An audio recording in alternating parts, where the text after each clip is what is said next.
Okay, thank you. Thanks very much. Okay, we have the first slide, great. And I'm talking today about civilian exposures as versus worker exposures or military exposures, downwind and downriver of Hanford. I'm what's called a Hanford downwinder, which is the term that's used to refer to civilians exposed to historic radiation releases to the air and to the waters of the Columbia River from the Hanford site. Next slide, please. This is a partial map of airborne radiation dispersal from Hanford. There are, of course, artificial lines drawn around the edge there. The fallout actually went into northern Oregon, all through eastern Washington, into Montana, western Montana, through the Idaho Panhandle, and into British Columbia. Hanford commenced operations in late 1944, and for decades thereafter, facility operators secretly emitted airborne radiation across a wide swath of the Pacific Northwest. I want to talk a little bit about I-131, which is not the only radionuclide released from Hanford by a long shot. There are many biologically significant radionuclides released that could have harmed people. But I-131 was a radioactive isotope of iodine, and it's one of the gaseous fission products released from the chemical separation of plutonium at Hanford. And more than 750,000 curies of radioactive iodine, along with hundreds of other biologically significant radionuclides, were emitted from Hanford's exhaust stacks. Fallout, I already mentioned how far the fallout went. It was a vast area. Now, next slide, please. Now, scientists call the path from fallout, this is an iodine pathway, from fallout to pasture grass, into cow and goat milk, into the human milk pathway, in human milk supply, the iodine milk pathway. The human thyroid absorbs radioactive iodine from milk just as it would normally absorb non-radioactive iodine. The thyroid requires iodine to produce thyroid hormone. This iodine pathway from contaminated pasture grass to cow and goat milk to humans, again, as I mentioned, is referred to as the iodine milk pathway.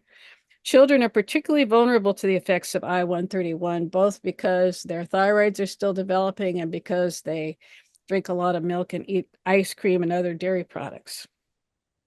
I-131 is a biologically harmful isotope of iodine released from atomic weapons production, testing, atomic bomb detonations in warfare, as well as from nuclear reactor accidents. Thyroid disease and thyroid cancer, especially in children and infants, was seen following the reactor accidents at 3 Mile Island, Chernobyl, and Fukushima Daiichi.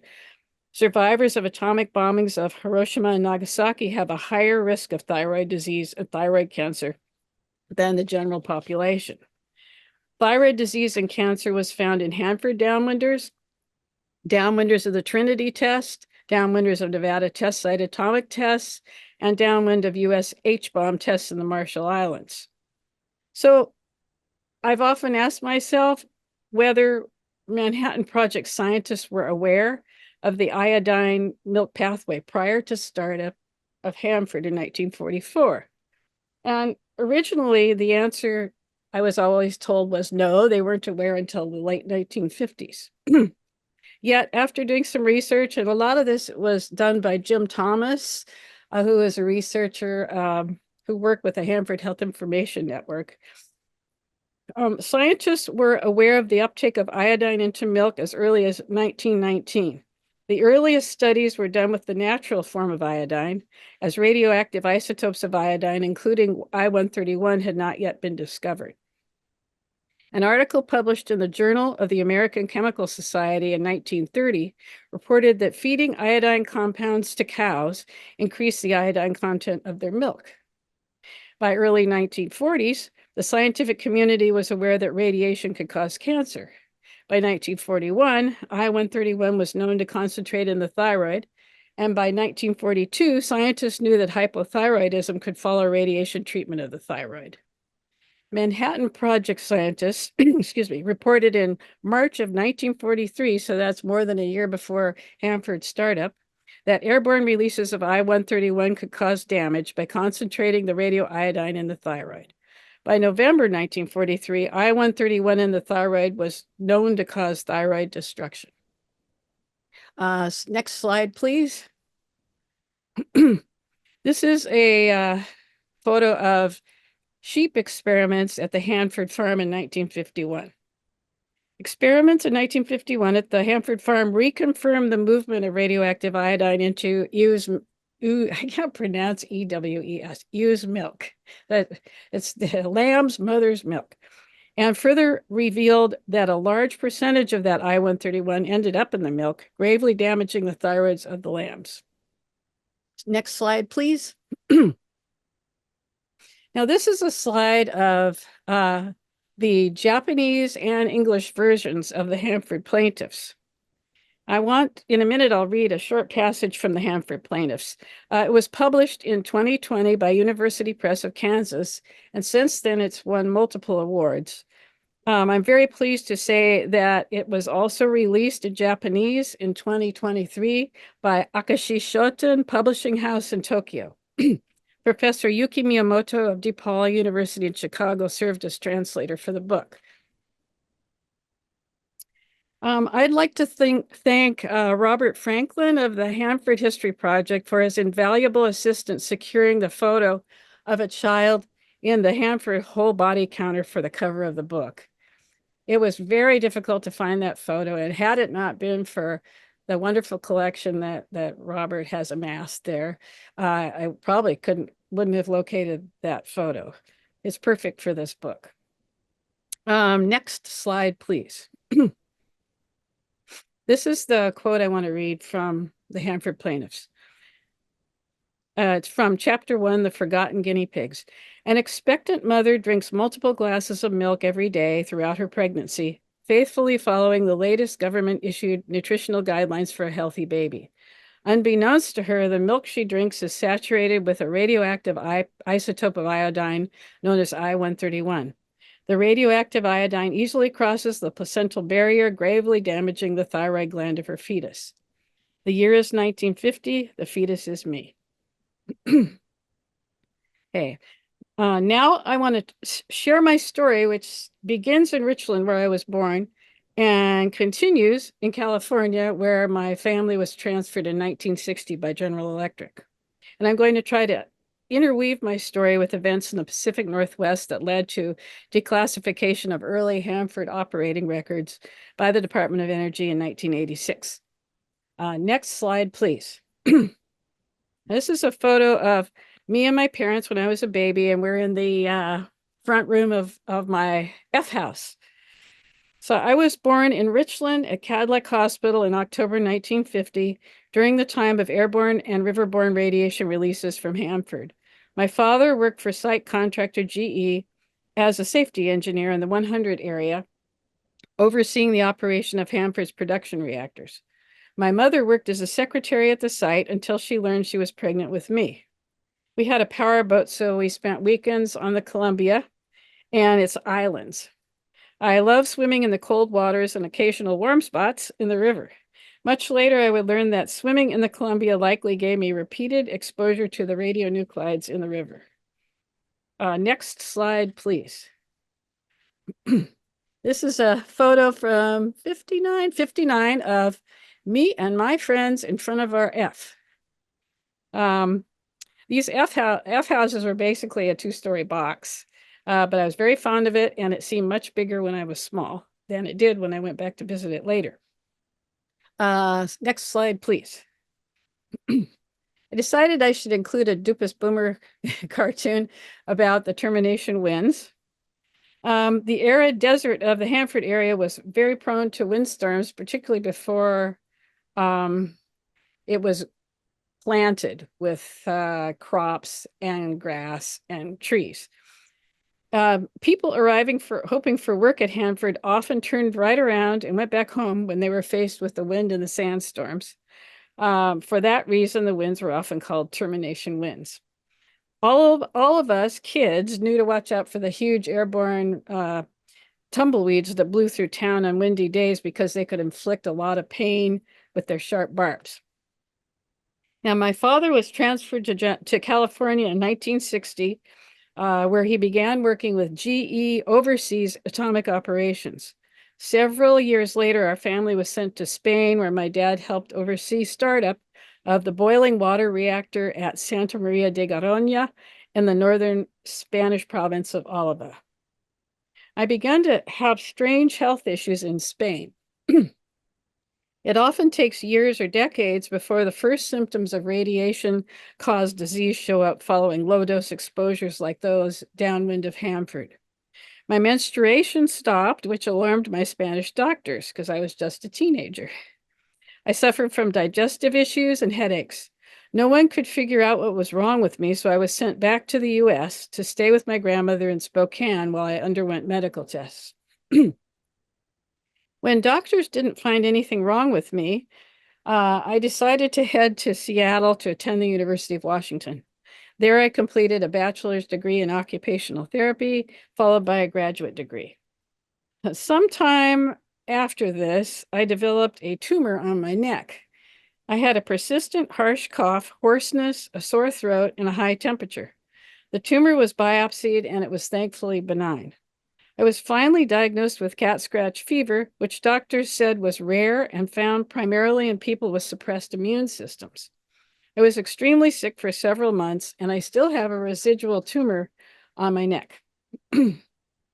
So I wanted to combine my training as an occupational therapist with study of law, so I was accepted to UC San Francisco School of Law, which is formerly called Hastings. It's also Kamala Harris's law school. While there, I started to have more strange health issues. I was exhausted all the time. I felt a grainy kind of pressure in my head. If I tilted my head to the side or forward, I felt dizzy. And then I started having what felt like panic attacks with racing heart, sweating, trembling, and difficulty breathing. I would later learn that these were the symptoms of hyperthyroidism, or overactive thyroid, caused by the autoimmune process that was destroying my thyroid. Hypothyroidism, which refers to too little thyroid hormone, and hyperthyroidism, which is too much, often alternate, as it did in my case, in cases of autoimmune thyroiditis. And autoimmune thyroiditis is a common diagnosis amongst downwinders who were exposed to Hanford's radioactive iodine.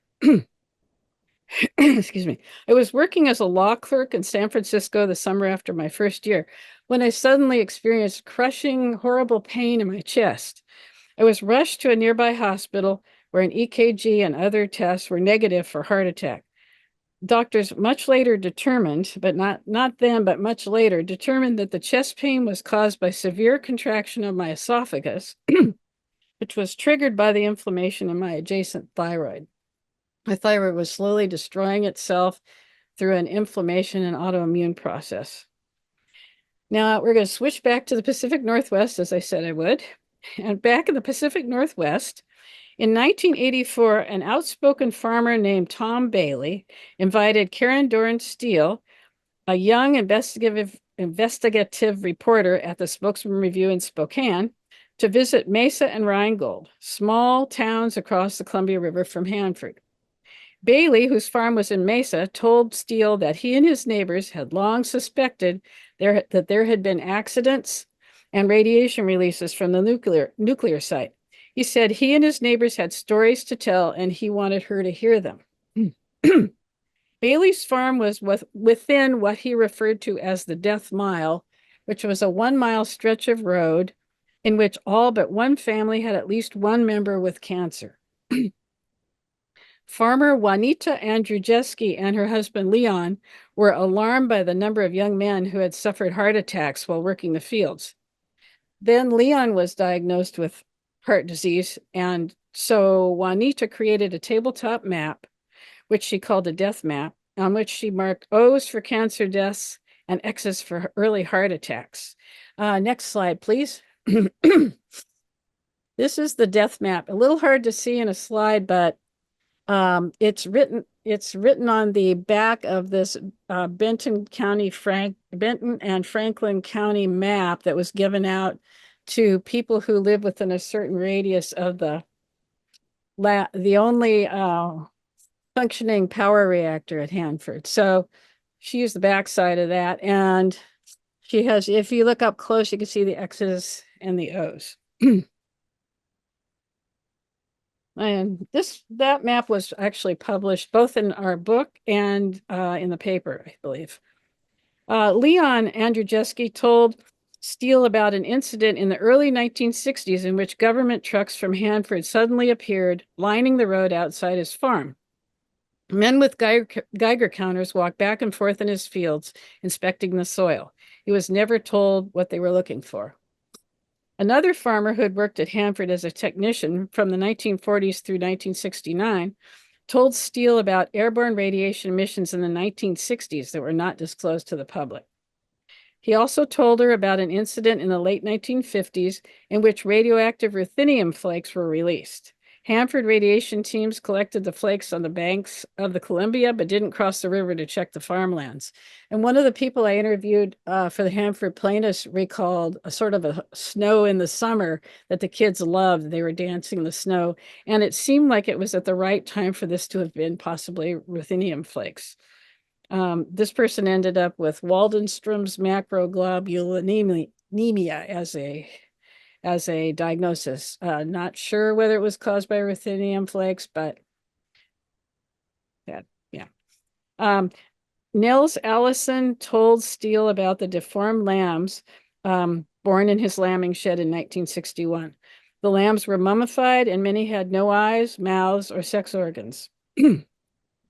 He had to reach into the wombs of the ewes to pull out the dead lambs. The ewes died as well, their wool falling out in clumps. More than 100 other lambs on at least 6 nearby farms were also born severely deformed that year. Next slide, please. Now, this article was written on July 28th, 1985 by Karen Dornsteele. And it's the cover story for the Spokesman Review. And it talks about Bailey and the other farmers, and it's accompanied by this picture of Tom Bailey with the Hanford reactors in the background. Sadly, Tom died this January of aggressive leukemia. I miss him a lot. He was a very outspoken and effective advocate that kept Hanford in the public eye. Karen also wrote a sidebar called The Night the Little Demons Were Born, recounting the story of the births of deformed lambs. Next slide, please. Now, this is the article. It's hard to read it, of course, but this is the article she wrote about the, I think that's John Weinberger. So it's someone else. Okay, so this talks about all the farmers who had lambs that were born grotesquely deformed.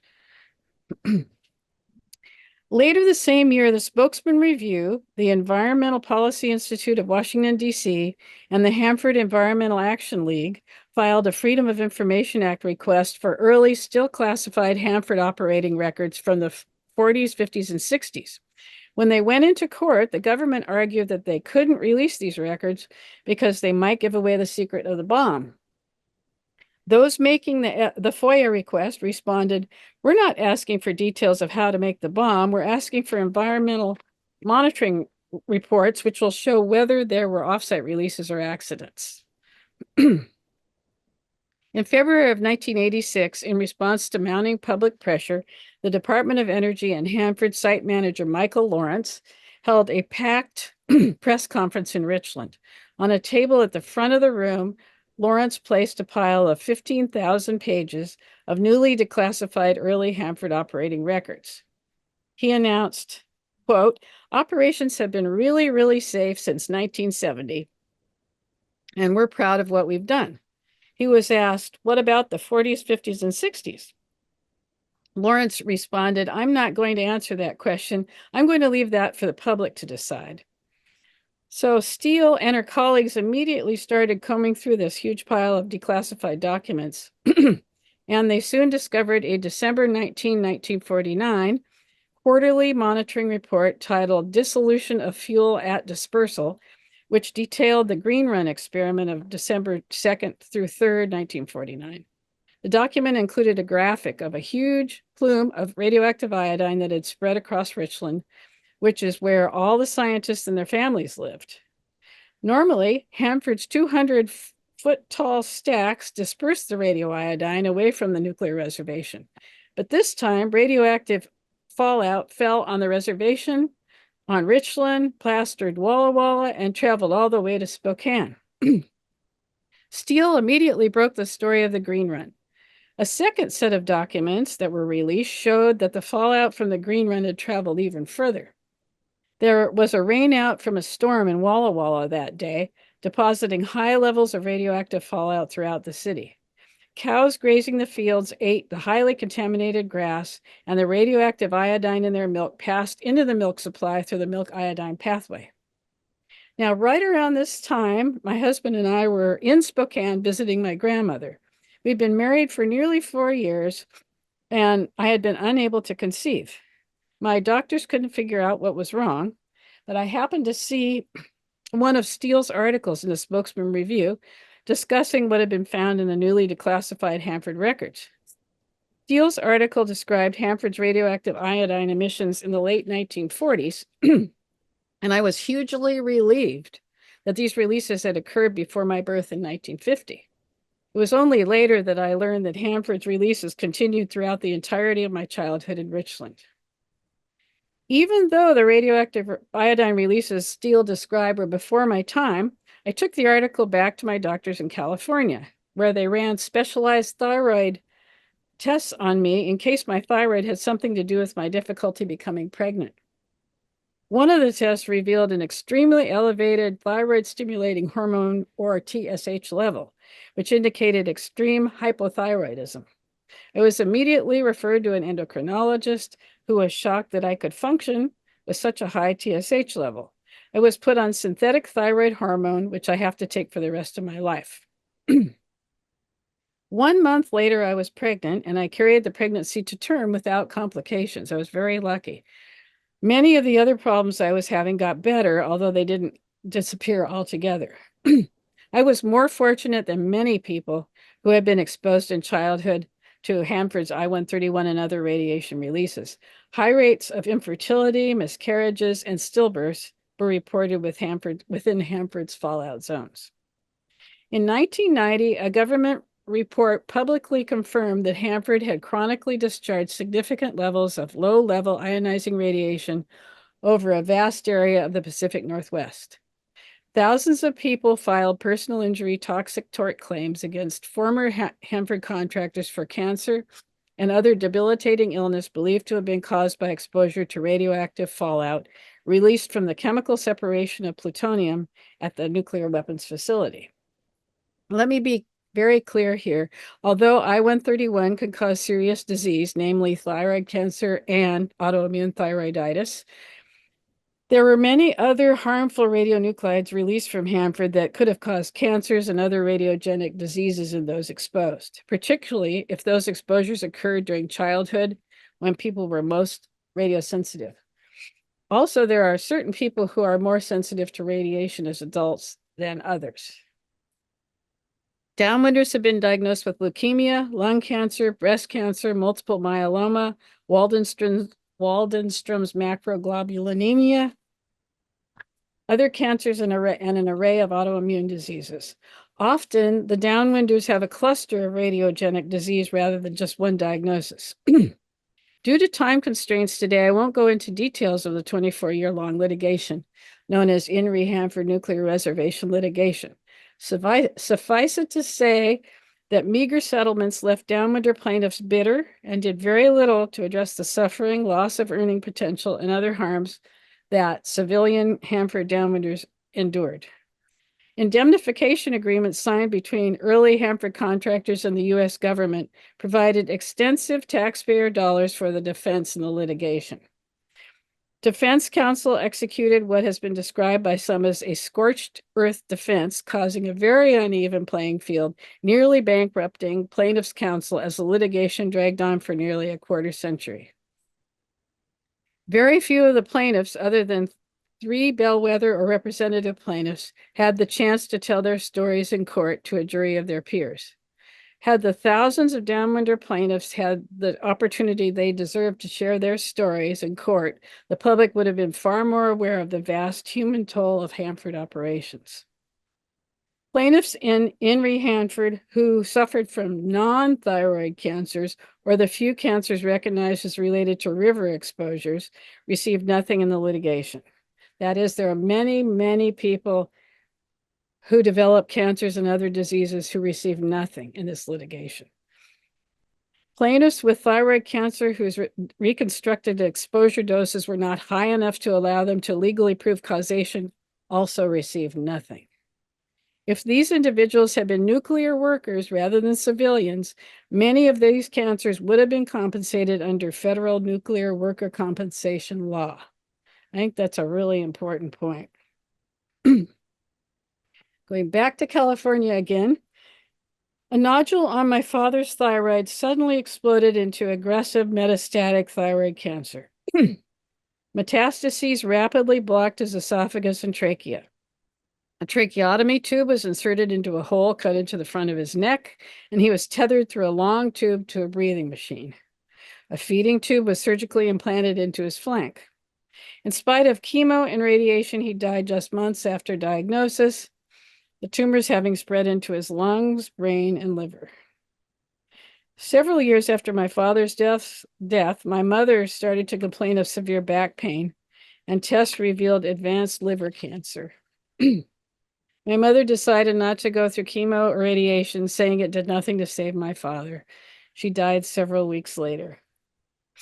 Next slide, please. This is a photo of the front cover of the medical monitoring program. It's kind of hard to find these things nowadays. I happen to have one in my archives. In March of 1997, the Federal Agency for Toxic Substances and Disease Registry recommended a medical monitoring program for thyroid and parathyroid cancer and disease and those at highest risk from their childhood exposures to I-131 downwind of Hanford. Now, I was one of those that would have been eligible for this program. In spite of the legal mandate to do so under Superfund law, the Department of Energy refused to fund the program. This is a huge disappointment to Hanford downwinders who had already, who had worked very, very hard, gone through many meetings and done everything they were asked to do to get this program set up. The medical monitoring program included an exposure subregistry that would have collected valuable data on the other health issues experienced by this highly exposed population.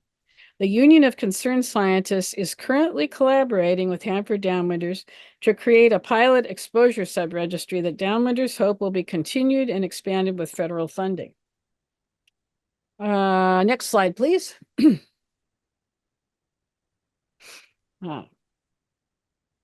Okay, this section is about the Hanford thyroid disease study. Facing outrage over Hanford's emissions, Congress authorized the Hanford Thyroid Disease Study, or HTDS, in 1988. The epidemiologic study was conducted by Fred Hutchinson Cancer Research Center in Seattle. The study looked at whether there was a relationship between estimated exposure doses and incidence of disease in the study population. The study relied on reconstructed dose estimates that have since been criticized by experts as highly uncertain.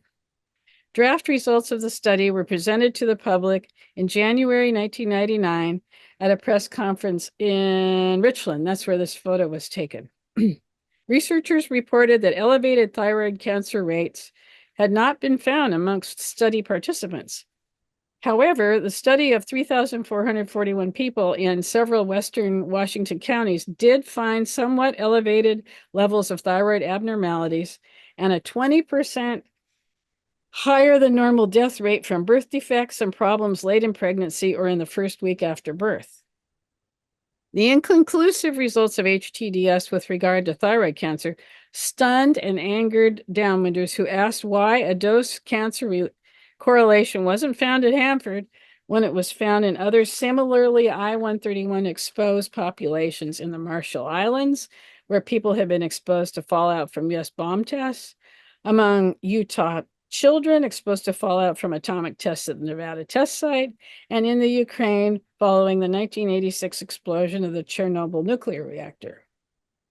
At the public meeting where the results of the draft report were announced, people stood in line at the mic to express their outrage at the results, recounting stories of parents, siblings, and children with thyroid cancer.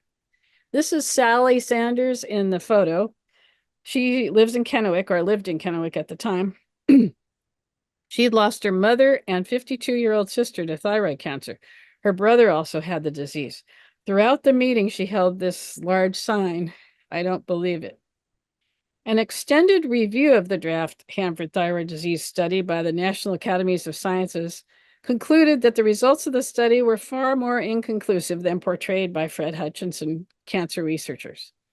The results of the study appeared inconsistent with those of other studies of populations with similar exposures and could have been due to complex uncertainties associated with mathematical models and assumptions used to reconstruct individual doses. Now we go back to my story, back to California.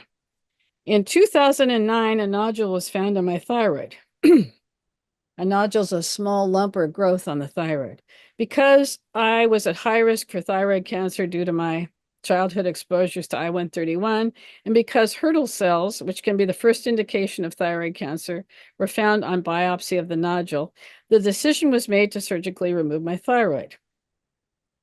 The already lengthy thyroidectomy was extended by several hours as surgeons searched in vain for my parathyroid glands, which are buried within my inflamed thyroid. Surgeons were only able to locate 2 of my 4 parathyroid glands. As a result of the loss of the 2 parathyroid glands, I now suffer from hypoparathyroidism, which means my remaining 2 parathyroids do not produce sufficient parathyroid hormone. It's a rare disease, hypoparathyroidism, and it doesn't have a cure. Without sufficient parathyroid hormone, my body has trouble controlling serum calcium levels, and I frequently go into tetany, which is a form of severe involuntary muscle contraction. My kidneys are regularly monitored as hypoparathyroidism can lead to kidney failure. Now I'd like to share the stories of several of the downwinders I interviewed for the book. Everyone whose stories appear in the Hanford plaintiffs were personal injury plaintiffs in INRI Hanford. Next slide, please. This is a GIS map we had created that shows the residences of all those people I interviewed when they were children. And the little symbol that looks like with a radiation sign on it is Hanford. This is a map from the Hanford plaintiffs of the towns within the Downwind area where everyone lived when they were young. These were all small towns in eastern Washington or on the Columbia River downwind of Hanford. Next slide, please. So this is Charlotte Ray McCormick. Charlotte was born in 1938 in Emmett, Idaho. When she was very young, her family moved to Boardman, Oregon, which was a small farming community along the Columbia River below Hanford. The family used river water for irrigation, drinking, cooking, and bathing. They spent every weekend they could swimming, boating, and water skiing. In 1988, when Charlotte was 50 years old, she began to suffer from swollen lymph nodes, fatigue, fevers, itching, coughing, and headaches. She was diagnosed with histocytic lymphoma, a type of non-Hodgkin's lymphoma. She went through radiation and chemo, which seemed to help her somewhat. Then 5 years later, she began to feel intense fatigue. She bruised easily, had night sweats and fevers, and suffered from headaches.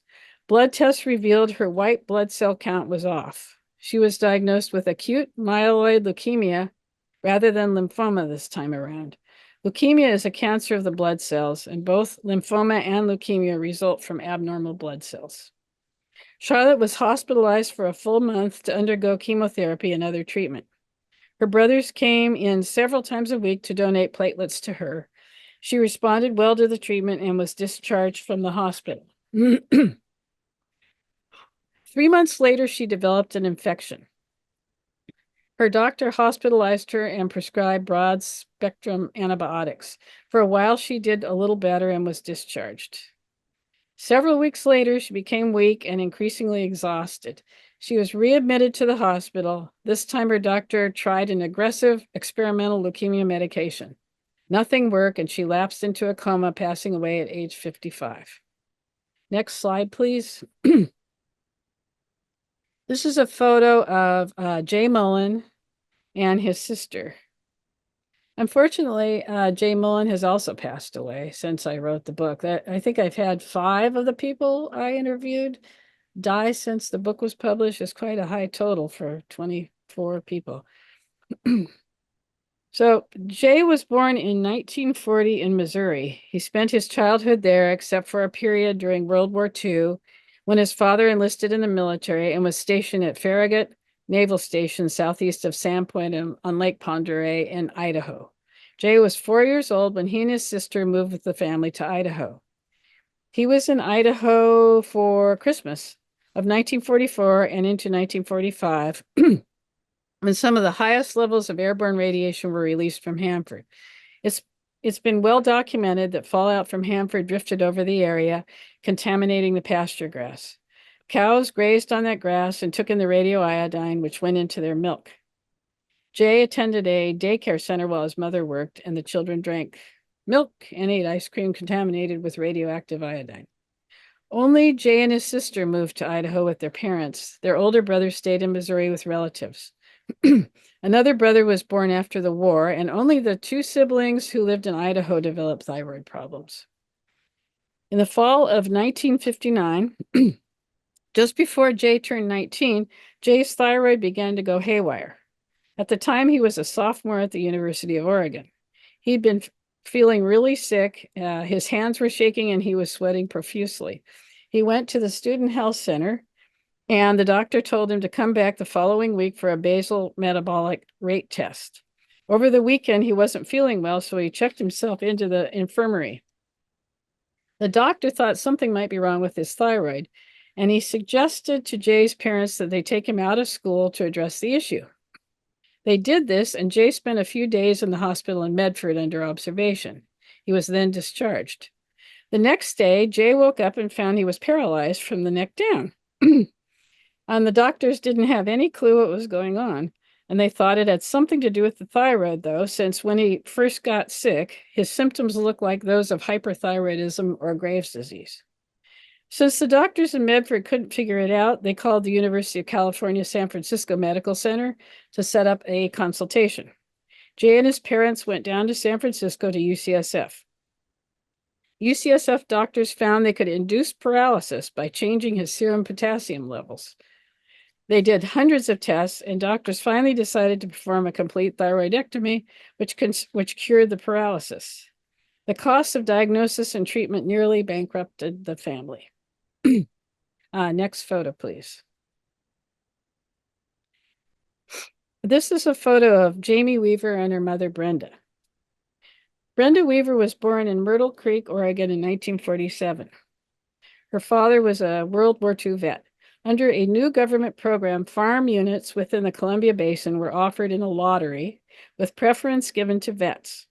Water for irrigation of the arid desert land within the Columbia Basin was pumped from the Grand Coulee Dam on the Columbia River.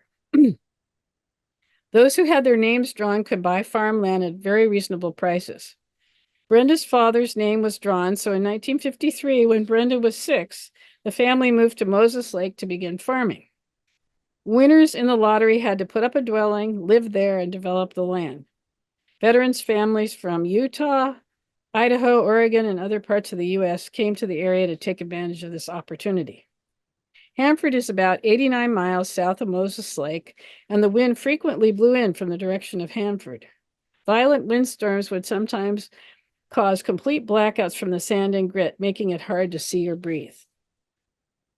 By 1956, when Brenda was 9, the farm had gotten too small for the growing family, so they bought a larger plot of land in Eltopia, also within the Columbia Basin Farmland Program. Brenda and her friends played a lot in the dirt and ate fruit and vegetables grown locally or on the family's farm. They drank milk straight from the cow, and fresh milk has much higher levels of radioactive iodine than milk processed first at the dairy. They also swam in the Columbia, went water skiing, and did a lot of fishing, all of which could have provided exposure to the radionuclides in the river. Brenda was diagnosed with hypothyroidism when she was only 11 years old. She was given a prescription for synthetic thyroid hormone which she has to take for the rest of her life. There were tons of kids in the area back then with thyroid problems. Brendan had a lot of respiratory problems, including repeated bouts of bronchitis when she was a kid. She was hospitalized with pneumonia when she was only 11. Her younger brother had bad bloody noses all the time, and once, when he was only about 4 or 5 years old, his eyes began to bleed. Brenda recalls the night in 1960 or 61 when lambs on their farm were born without eyes, without mouths, without feet, and with their legs fused. Not long after the deformed lambs were born, men came out from Hanford wearing protective gear and carrying Geiger counters. They collected the dead lambs. When the Hanford people came out like that, as they often did, Brenda's family thought they were just making sure they were safe. They figured if they weren't safe, the Hanford people would have told them. There were 4 kids in Brenda's family. She had an older sister and brother. Her older sister died of ovarian cancer. Her older brother died of heart disease, and Brenda has breast cancer. Brenda married young and had 2 children in her 20s. Her daughter, Jamie, is the oldest. She was born with a rare, severe birth defect called anophthalmia, which means she lacks both eyes and optic nerves. Her eye sockets are completely empty. Another child was born with anophthalmia in the Tri-Cities at about the same time as Jamie. Brenda has often wondered about the connection between lambs in the 1960s born without eyes and her daughter Jamie's birth with the same birth defect. Now, this is Jamie's story that I'm going to tell right now. Jamie was born in Wenatchee, Washington in 1965, and she is convinced that she was born with anophthalmia because of her mother's childhood exposure to Hanford's radiation.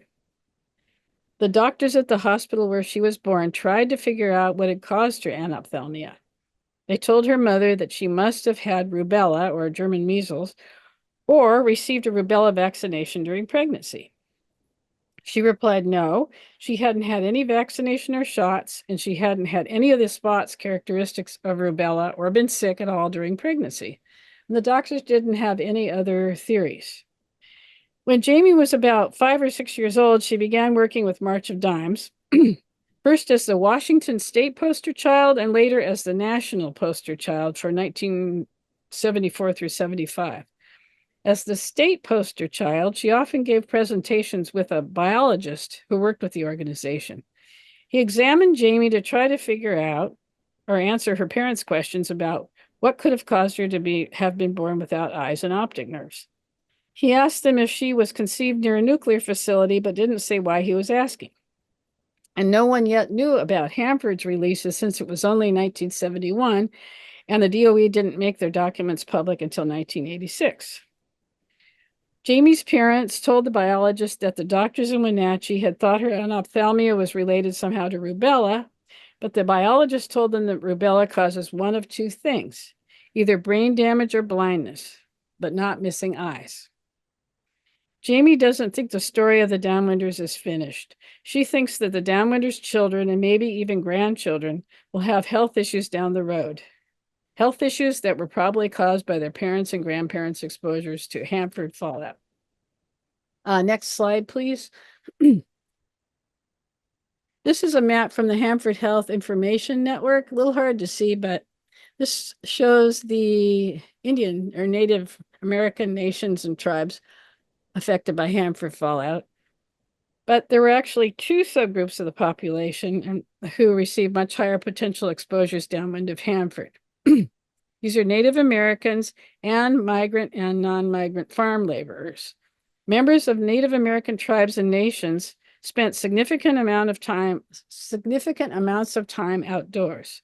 Dietary intake included berries and herbs, which may have been contaminated by fallout deposition. These individuals often ate entire fish caught in Columbia River waters, including the thyroid of the fish, which may have taken up radionuclides from the river. Many migrant and non-migrant farm laborers spent large amounts of time outdoors and often worked with short-handled hoes during cultivation, placing them close to fallout contaminated ground. I'd like to talk now about whether the Atomic Energy Commission and Hanford contractors could have protected the public from the effects of I-131. I-131 wasn't the only harmful radionuclide released from Hanford, as I've said, but due to limitations on time, I'll concentrate on I-131. Next slide, please. Oh, there it is. Okay, thank you very much. Okay. As I've discussed earlier, prior to Hanford's startup, the scientific community understood that I-131 could be passed through radiation-contaminated milk to humans, and that I-131 could in turn cause damage or destruction of the thyroid. Hanford's off-site releases of I-131 and other radioactive isotopes began with startup of the facility in late 1944. In 1945, a classified Hanford memo advocated that the Hanford area public be advised to use iodized table salt, or that only iodized salt be made available for sale. Manhattan Project scientists also advised that the administration of potassium iodide pills to workers during their monthly medical exams would protect the thyroid from I-131. This preventive measure would have alerted workers that they were being exposed to hazardous levels of radioactive gases. None of these measures were undertaken due to concern over, quote, undue alarm, unquote. If workers and their families were to learn of Hanford's secret radiation releases. In spite of the long recognized milk iodine pathway, the AEC failed to notify people downwind of Hanford, did nothing to remediate the risk, and did not confiscate contaminated milk supplies to lessen the danger to public health. The Windscale plutonium production site in northwestern UK experienced a fire in October of 1957, releasing I-131 and fallout throughout Europe and Eastern European countries. Following the accident, area milk was quarantined for a period of several weeks to protect the public. The 3 Mile Island nuclear reactor accident in March 1979 released approximately 15 curies of I-131 downwind. It's eye-opening to compare this total to the more than 750,000 curies of I-131 released from Hanford. Following the accident, the public downwind of the 3 Mile Island was notified and many people voluntarily evacuated. Milk, water, air, soil, vegetation, and food were tested for radiation content. Downwind of Hanford, the Atomic Energy Commission repeatedly lied to workers' families and the general public about the safety of Hanford operations and failed to disclose radiation releases until 42 years after these covert releases began. Had the DOE informed the public about Hanford's releases decades sooner, the downwinders would have possessed the knowledge needed to monitor their own health. Healthcare providers would have known to watch for thyroid and other cancers and caught them earlier. Deaths could have been prevented. My last slide. Next to the last. Okay. Okay, this is a slide. This is a slide that I was referring to about undue alarm. So this is about feeding iodine to worker groups. The security aspect of iodine feeding to groups not acquainted with the problem was considerable. Questions relative to the need for any feeding in the 200 areas as against other areas are difficult to answer without provoking some undue alarm. And they were worried that the workers would worry about the exposures and so would the families. Next slide, please. So I want to just finish by asking what should happen next. A government apology to Hanford downwinders for the harm suffered due to fallout exposure is long overdue. I would also like to strongly advocate for establishment of a national compensation program for downwinders, not just from Hanford, but from other production sites such as Oak Ridge and Rocky Flats, etc., for downwinders of atomic test sites, including Trinity and the Nevada test site. There are many people there that did not receive any compensation for cancers and other disease. Downwind of atomic weapons waste sites and those within the uranium mining communities. It's important that claimants not be required to prove exposure dose since the Atomic Energy Commission did not measure civilian exposures. Instead, any claimant who could verify that they were present for more than a minimum designated period of time within an area that was been verified as a fallout area zone,